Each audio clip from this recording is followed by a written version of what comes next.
Hello, everybody. How are you guys doing today? I hope you're doing well. I really do. Welcome to the Bible, block by block. Today is the 387. For the 387, we are going to be reading Epoch 8. That is the eighth epoch in the Bible, meaning the eighth timeline of the Bible, which is the Gospel. We're going to be reading about the Gospel. All right, there's no verses or anything. I'm just gonna be doing an opening or prologue, in a sense, about the gospel. I am so excited, guys. I am so excited for the gospel. I'm also very nervous. I am very nervous. Why am I nervous?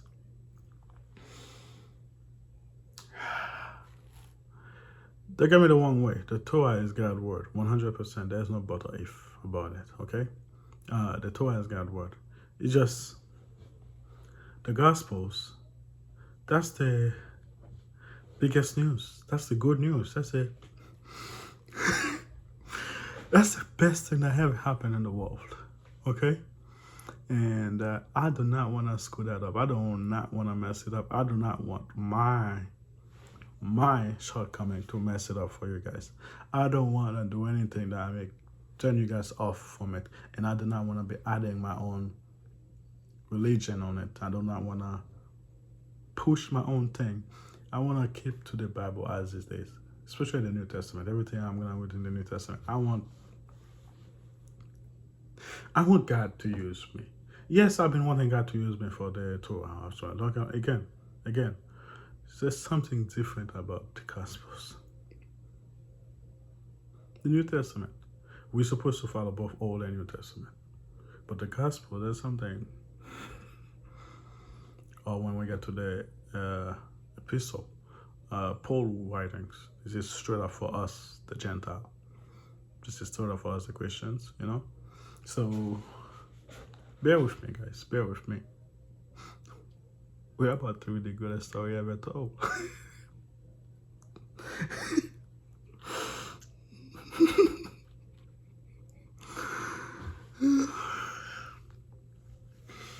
We're about to read the greatest story ever told.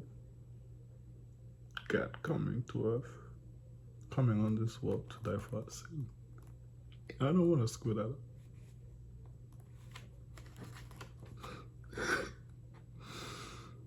I don't want to mess it up. So pray for me, guys. I really do. I need your prayer. Pray for me, so God can use me. All right. All right. Let us just wait. Let us begin. Let us begin.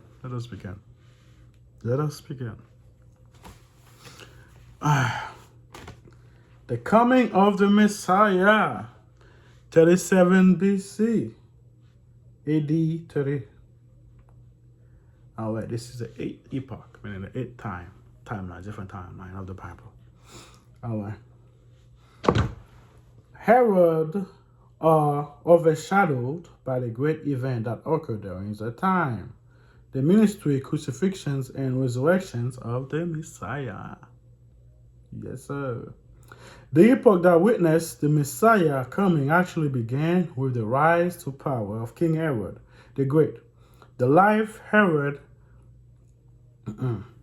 of Herod and his son were closely connected with the early life of the Messiah, Jesus of Nazareth. According to the Gospel of Matthew, Herod the Great ordered of death of all male children in Bethlehem who were under the age of 2. That's Matthew 2.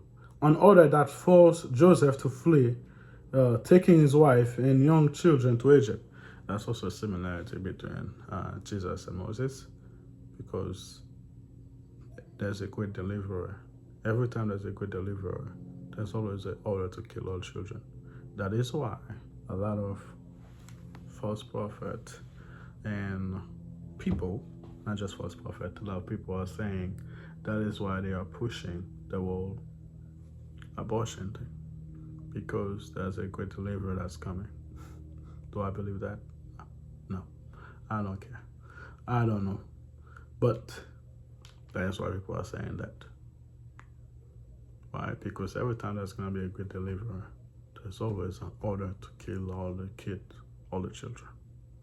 Just like the Egyptian Pharaoh did before Moses was born. Just like Herod did before Jesus was born. That's another similarity. There's a lot of similarity between Moses and Jesus, and also Joshua and Jesus. Just so you know. But that's one of them. To get order for the death, because somebody's gonna be coming to deliver them. Just like just like Moses came to deliver the Israelite. Jesus came to deliver us, all of us, from sin. Alright? Anyway, after Herod's death, his son continued his son continued to use the impact the life of the Messiah of Herod's sons was partly responsible for the Messiah become known as Jesus of Nazareth. When Joseph returned from Egypt with Mary and Jesus, he chose to avoid Judea. Herod's son, Archelaus, ruled over Judea and was worse than his father, so Joseph, with Jesus, settled in Nazareth of Galilee. Herod, Antipas, another son of Herod the Great, ordered the death of John the Baptist and held a mock hearing of Jesus after his arrest. Despite having position of power, the Herodian family was overshadowed by the great event that occurred during the time. Anyone will be overshadowed by that. The ministry, crucifixions, and resurrection of the Messiah bringing a victory over sins, death, and the devil. Archaeology and the past. Archaeological discovery in the Holy Land from the Roman period, 37 BC and 325 AD, fall into two categories: those which shed light on the Roman world and those which shed light on the life of Jesus. Sometimes the same archaeologists find it fit into both categories. That is why, toward historian, toward all historian, what's the word for it? I forget the word, but no historian will deny the death of Jesus Christ, that Jesus lived. Even Bert Herman and a bunch of other atheists said that is one thing they know as a fact, that Jesus was a real person, that he died on the cross, that his disciple claimed that he resurrected. That is a known fact. I know you might find some atheists said, oh, Jesus never existed or anything like that. Those are ignorant people. This is not the question in history. That is a known fact. There's no more greater, there's nothing more, I don't know what to say. Fact, there's no more evidence in this world than that. When it comes to historical city, when it comes to a history fact, that's the only thing that we know for certain. Even George Washington, World War II, and everything like that, does not have the amount of evidence that we have for this event. That is why it's not questionable in historians. This is the most historical fact we have. A man named Jesus lived during that time. He was a great preacher and everything. He died by dang it. Why am my brain is going on? Anyway, he died by crucifixion. And his disciple claimed that he resurrected, and they're willing to die for that. That is a historical fact. There's no but or if. That is a fact. No question. Because the amount of evidence is outrageous for that. Now, do you accept if the disciples were right or they tell the truth? Now, it's up to you. When the same evidence that said this thing happened is the same amount of evidence that said resurrected, at least they would say, because they're atheists, a lot of them are, would say at least they know the disciple claimed that. Then not just the disciple, the other people claim that. The disciple are claiming that, he resurrected, they're willing to die. You ever heard nobody die for a lie? I know a lot of people will be like, oh, I know some people that die for a lie. You die for a lie because you believe it's the truth. Nobody die for a lie that they know is a lie. If you know it's a lie, you're not going to die for something you know is a lie. like torture, why if a torture thing happen? Because eventually you will tell the truth. So they torture and die for something they believe is the truth. Yeah, you can die for something you believe is the truth. That can be completely lie. That is true. But you cannot tell me you die for something you know is a lie. No. Not those horrendous death when you got a way out. You can be tortured and everything. No. You will speak. Not every single one of them, except for John, that of old age. Every single one of them was tortured, die. Even Paul, even Matthias, they now replaced Judah. They all died horribly, terribly, tortures, beaten, and a bunch of bad stuff happened to them, and they all end up dying terribly. They're not gonna lie for a lie, not for something they made up. Nobody lie for something they made up. If I believe what they made up, I can die for that. Yeah. But if they know they made it up, they're not gonna lie for a lie. Anyway, let's keep reading.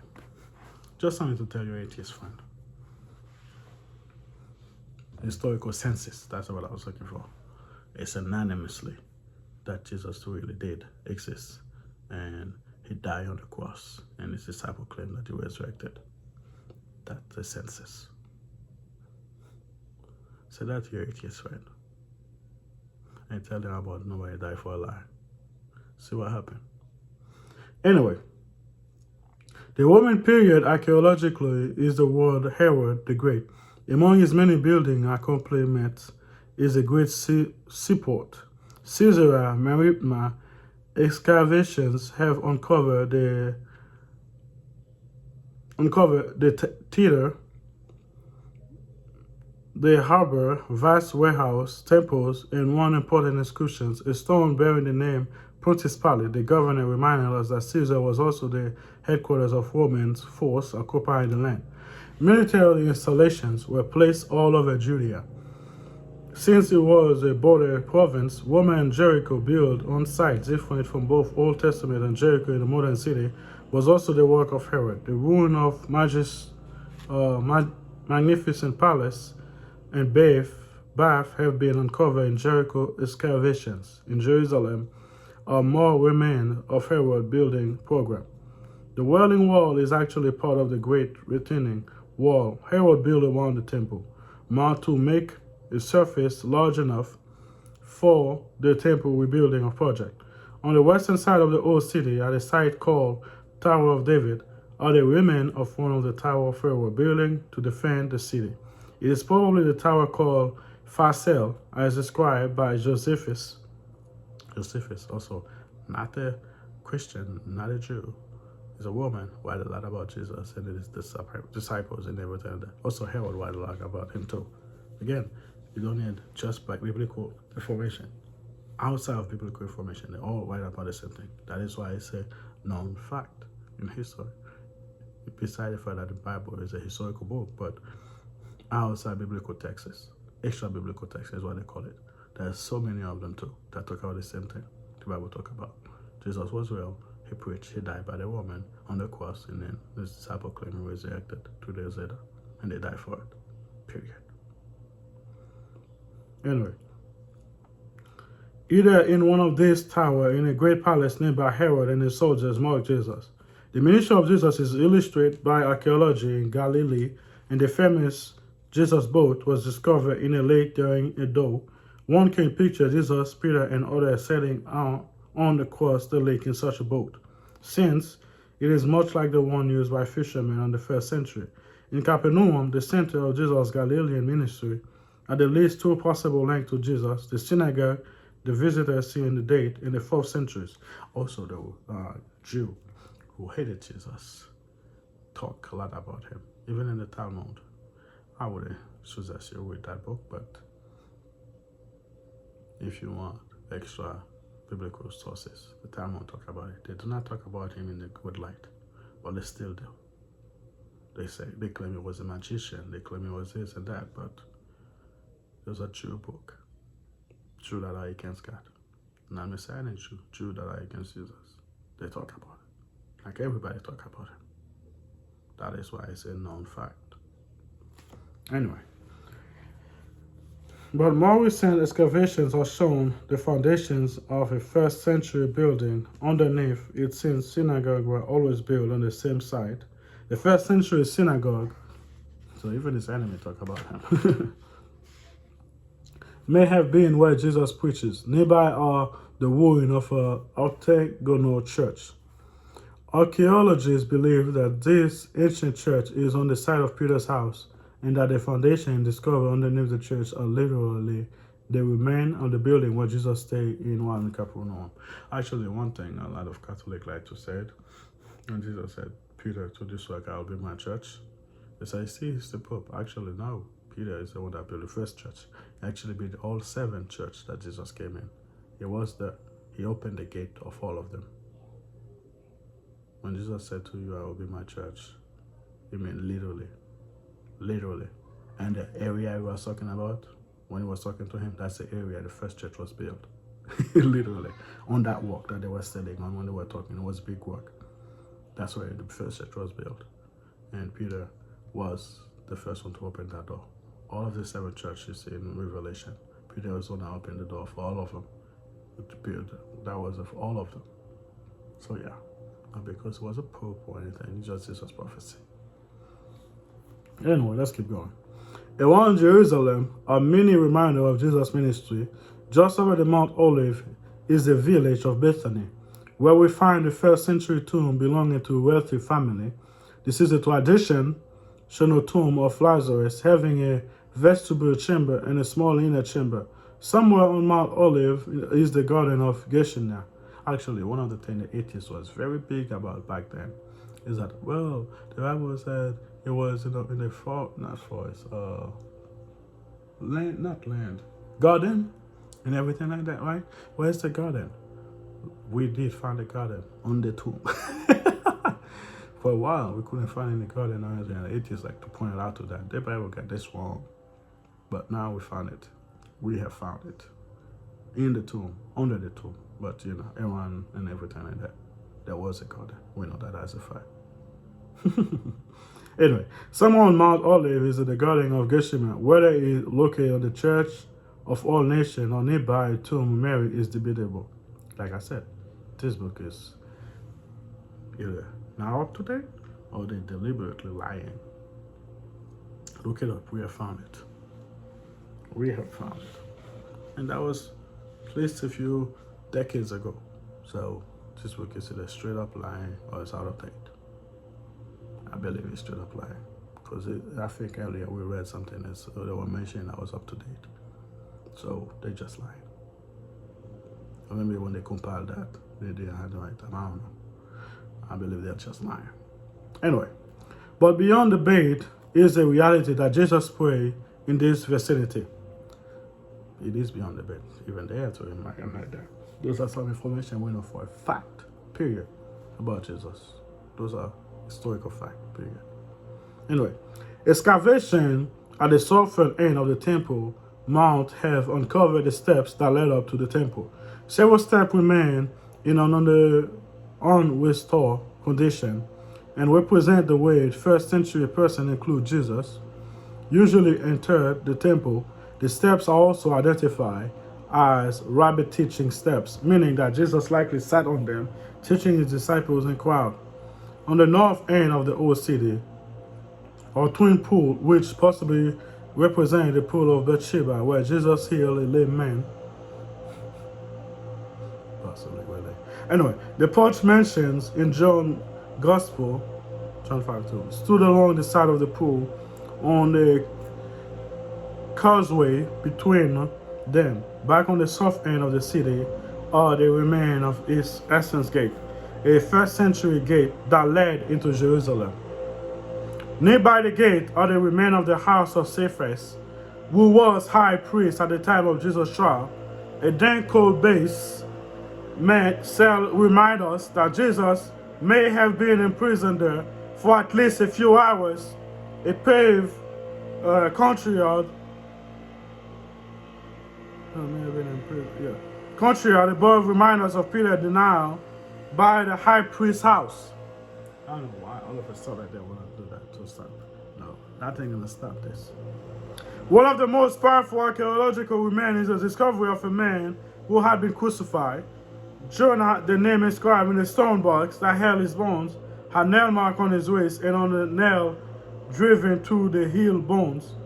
The wooden of the cross had been cut apart and buried with him. Jonah bones illustrate crucifixion, a common method of execution for a woman, and possibly suggests that way Jesus himself was executed. Possibly, really? I wonder. Archaeological colleagues almost universal agree, not almost, anyway, universal agree that the site of Jesus' tomb is located inside the Church of the Holy Sepulchre, a 2 point of the church. One can actually see what is left of the hill of Calvary. The traditional site of Jesus' burial is found very near of the first century tomb. People in groups. Before we do that, Jesus calls Mark a new beginning in God's dealing with his people. That's why we get BC. Just so you know. Jesus was born in the exact first BC. It's debatable. It's born by 3 BC, and then all the way to AD and all that stuff like that. But yeah, because of that, they use it, and they didn't start by Christians, it started by women, because it was very popular, it was a known fact. Just so you know. I say it is. We are living in 2000 what? BC. Anyway, let's keep going. The people in groups. People outside Judea and Galilee were also prominent in this period. The Nabatean were an Arabic people, with the capital at Petra to the south. The daughter of Nabatean, king of Artia IV, married Herod Antipas. When Antipas took her over of his own sister-in-law, Herodia, war broke out between Herod Antipas and Nabatean. This was the same Herod who beheaded John the Baptist and held hearing for Jesus at the request of Pilate. Historically, we had all those things historically speaking, not just from the Bible. Period. Southeast of the Sea of Galilee were the cities of Decapolis, founded by Greek and Macedonian. The Decapolis was united not by political organization, but by Hellenistic culture and institution. Gerasa has been excavated, and one can see the city wall, temple, the marketplace, and paved streets with colonnades. The only remains of the first century Philadelphia are ruin of Roman theater, near the downtown heart of the Boston modern city. The Gospel mentions such groups as the Samaritans, Pharisees, Sadducees, and Zealots. Again, those are groups that are known as fact, that are well only for this period. After the 70 AD, they disappear. So either the Gospel were right, and they were written during that time, or the people that write them knew of it, something that they got abolished and destroyed. And other people talk about them. That was around that time too. So anyway, the Samaritan and Jews suffer a long history of hatred for each other, going back to the fall of Israel in 722 BC. But out of their backyard of hatred, Jesus identifies the Samaritans as one who was truly a neighbor to a Jewish person in need. The Sadducees were the priests until aristocracy in Jerusalem. There's a name for them, Sadducees, because they're sad, you see. Because they only believe in the Torah. They don't believe in all the other book that come after the Torah. They only believe in the first 5 books of Moses. So they miss out a lot. So they're sad, you see. Anyway, let's keep going. The priest Aristotle in Jerusalem, the leader of the people, they walk a fine line between Jewish nationalism and keeping the peace with the Roman overlord. The Pharisees were a group of laymen dedicated to the keeping of the law, Torah. They had a saying, if all Israel would keep Torah perfectly for just one day, the Messiah will come. Some Pharisees opposed Jesus, others befriended him. You talk about that, and then you don't accept him when he came? I guess you guys did keep his law for one day. Okay.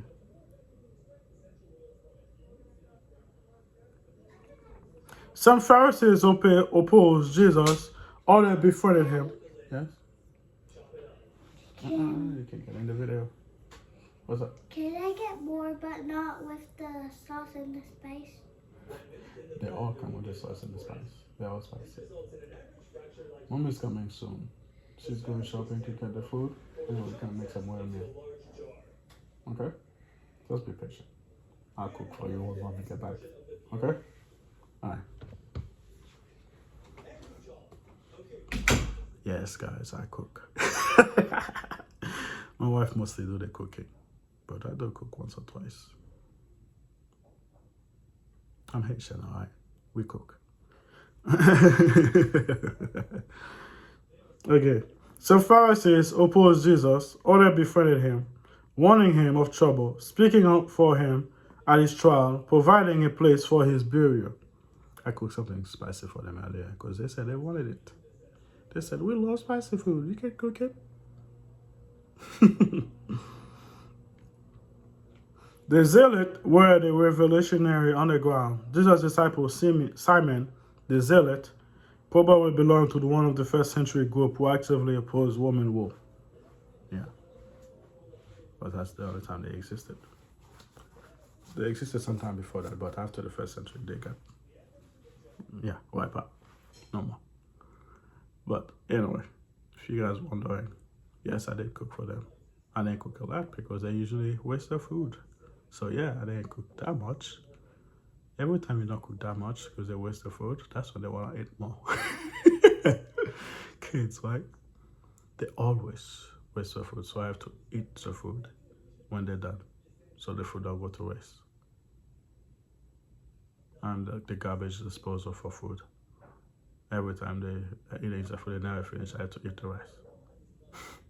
So yeah, when I cook for them, when my wife cooks, she just like cooking a bunch of food. When I cook, I just cook enough for them to eat. And sometimes that's when they get more hungry, they want more. It's like, what? Anyway, kids are fun, guys. Have kids. They are fun. They are fun. Test your patience, but they're fun. God put it like that for a reason. Anyway, the biblical literature. The biblical book relating to the time of Messiah are the Gospels. Matthew, Mark, Luke, and John. I also like the first beginning of Act, but yeah, those are the Gospels. Matthew, Mark, Luke, and John. Anyway, although they tell us almost everything we know about the life and teaching of Jesus, they are not true biography. Rather, they are... Yes, they are. Yes, they are. This book. If I don't need it for this thing I'm about to do, especially that is the little purpose I get this book, for the gospel and what I'm about to do, I would have thrown it away a long time ago. But anyway. Rather, they are theological document telling who Jesus is and why he is important. It is also a theological book. It is biography, it is historical, and theological. Period. It can't be all three. It doesn't have to be just one. Anyway. They say a little about Jesus' family background and youth. That's a lie. With Luke. With Matthew. You get the whole genealogy. Luke gives the whole genealogy. Luke gives the nativity. Matthew also gives some of the nativity story. Luke gave when Jesus was young. This is all lie. What's up? Where's Mommy? Has it here? She's shopping to get food for us. Just wait. Do you have to pee? Go pee. That's my son. Anyway. Of youth, and nothing about his physical appearance. Also a lie. But okay. They concentrate almost totally on Jesus' ministry, but even here, they do not give enough information to reconstruct the history of those years with absolute certainty.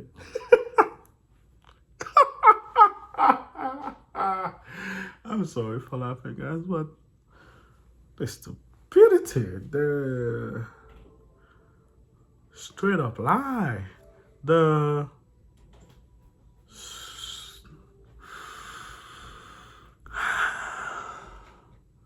why am I torturing myself with this book? The straight up lie, the let's just keep reading. Let's just keep reading. Man, I hate that book. I hate that book with a passion. You're surprised that I hate the Bible, right? Hate that book with a passion. This one. I don't hate the Bible. I hate this one. Anyway, rather, they focus on Jesus' person and his teaching and giving considerable attention to his death and resurrection and the surrounding event. What? They did that? Oh no! Matthew, Mark, Luke are called the synoptic gospel.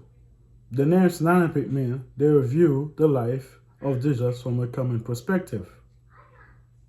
After introducing Jesus in different ways depending on the purpose, they related the ministry of John the Baptist, the baptism and temporary of Jesus, his ministry in Galilee, his journey to Judea and ministry there, his final weeks in Jerusalem, his death and resurrection. That's also the beginning is a lie. It's called a synonymous gospel because they are very synonymous in content. They have between 90 to 95% of everything similar. Of course, they are different in a lot of aspects, but there's 90 to 95% similarity between them. They are synonymous. That is why it's called a synonymous gospel. Period. No butter if. There's not between 90 to 95% of similarity. They are synonymous with each other. That's why a lot of people believe Matthew and Luke was copying from Mark. A lot of people believe that because there are so much similarities. You're gonna find even a lot of Christian joke about that. Matthew and Luke, come here. Why are you copying from Mark? And, you know what I mean? Because Mark came first, by the way. That is why a lot of people think they're copying from Mark. That was the first gospel that was ever written. And yes, there's so much similarity between those three, Matthew, Mark, and Luke. So they are synonymous. That's why I call it synonymous gospel. Because between 90 to 95% probably more of similarity between them. That's it. That is why they call that. That's it. Similarities. 90 to 95% similarities. And Mark came first, so that's a lot of people think they copy from Mark. Anyway, the Gospel of John differ from synoptic in a number of synoptic, not synonymous gospel, synoptic gospel. Anyway, they got me going. Sorry. In a number of ways, yeah, they are the same and different in a number of ways. Why? Because John was the last written book. It was the last reading, almost close to the 70 AD, almost close to before the destruction of the temple. And John was forced to write about it. People were telling him to write about it, He didn't want to. He said there was enough gospel, there was enough book talking about it. But he was forced to. So he said, you need to write your side of the story before you die. He was close to his deathbed, if not in his deathbed. So he dictated to Peter, I think. I don't remember who he dictated to. I think it was Peter, because John himself didn't write it by hand. He dictated it. And Peter. I think Peter what John in the dictation of John. And they dictated to him and then write it down. Because it was in his deathbed. It was the last book written. So, yeah, and he's focused on the deity of Jesus. That's why a lot of people think John was written centuries later, because that's when people with question was focused on the deity of him. No, it was written before 70 AD. And yes, it was focused on the deity of Jesus. But guess what? Mark, every chapter of Mark talk about the deity of Jesus. Every verse. No, not verse, chapter. Okay? All of them did. Yes, John was mostly focused on that, but that doesn't mean the other book, gospel didn't. Okay? But anyway, let's read. John also recorded long thematic discourse by Jesus instead of usual shorter saying of the synoptic. More than synoptic, John includes theological reflection of the meaning of Jesus' life and death. The four Gospels together give us a more complete picture of Jesus than any one of them would by itself. That's why it is very respected. If you go, yes, there's going to be some different, but actually why make it actually more believable? If me and you, we witness an accident, even though we're going to talk about the same accident, we're going to have different things add or extract from each other. You're gonna say like, oh yeah, he was ridden by a car, and I'm gonna be like, yeah, he was ridden by a Honda, or you can be like, he was ridden by a red car. You know what I mean? I say the color of the Honda. You know what I mean? If everything we're talking about is exactly the same, you will know we are coming out with crap. We're putting our story together. Even though, like I said, they have 90 to 95% similarity, they still are different. Mark is very different from Luke. Luke is very different from Matthew. Even though there's a lot of similarities. And John is the most different out of them all because we're mostly focused on his divinity. Okay? Anyway. The four Gospels, okay? Introduction of Jesus Christ. Each of the four Gospels uniquely introduce the story of Jesus as marketing a new beginning of the deal, God's dealing with his people. The Gospel of Mark uses brief superscriptions, and the prophet is innocent to make it clear that Jesus Christ is the Son of God, and true previously declared by the prophet Matthew, beginning with the Gospel genealogy. Showing his Jewish reading and that Jesus is truly the Messiah by tracing ancestors back to David. I'm reading quickly because I have to go. That Jesus ancestors back also Abraham evidence Jesus fulfilling God's promise to Israel. Two Gospels written, John, Luke, all as readers concerning the purpose of writing the Gospel. Luke provided a brief, peaceful preface in which he set out his intention. In a prologue, John began with his clear statement about Jesus' pre-existence and divinity. He wanted his reader to know they believe that Jesus Christ is the Son of God. This guy, they didn't put that right here. All right, guys, I have to go. Bye.